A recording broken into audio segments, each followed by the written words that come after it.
তো বন্ধুরা, আজকের বিষয় হলো ইতিহাস থেকে শিখ গুরু। সব প্রধান গুরু নানক 1469 থেকে 1538। 1469 সালে লাহোরের তালবন্দি গ্রামে গুরু নানক জন্মগ্রহণ করেন।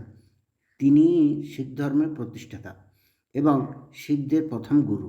গুরু নানক শিখদের আদি ধর্মগ্রন্থ গ্রন্থ সাহেবের প্রণেতা।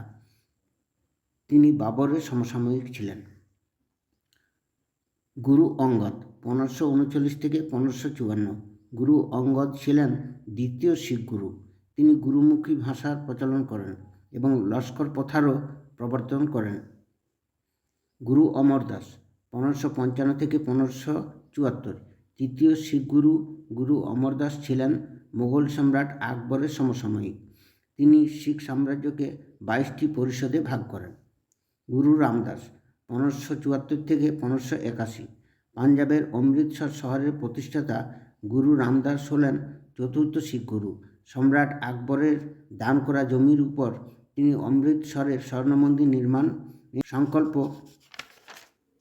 করেন, কিন্তু মন্দিরটি নির্মাণ করেন গুরু অর্জুন।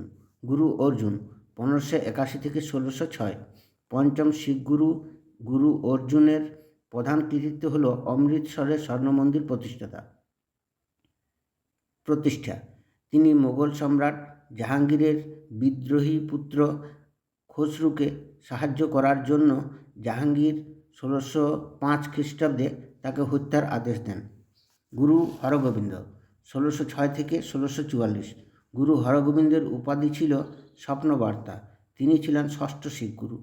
গুরু হররায় 1644 থেকে 1661। মোগল সম্রাট শাহজাহান ও ঔরঙ্গজেবের সমসাময়িক সপ্তম শিখ গুরু ছিলেন গুরু হররায়। গুরু হরকৃষ্ণন 1661 থেকে 1664। শিখ গুরুদের মধ্যে বয়সে সবচেয়ে কনিষ্ঠ গুরু হলেন গুরু হরকৃষ্ণন, যিনি ছিলেন অষ্টম শিখ গুরু। গুরু হরকৃষ্ণন ছিলেন প্রথম শিখ গুরু, যিনি মোগল সম্রাট ঔরঙ্গজেবের বিরুদ্ধে বিদ্রোহ ঘোষণা করেন। গুরু তেগ বাহাদুর 1664 থেকে 1675। ষষ্ঠ শিখ গুরু গুরু গোবিন্দের পুত্র গুরু তেগ বাহাদুর ছিলেন শিখদের নবম গুরু, যাকে মোগল সম্রাট ঔরঙ্গজেব 1675 খ্রিস্টাব্দে হত্যা করেন। গুরু হরগোবিন্দ 1675 থেকে 1708।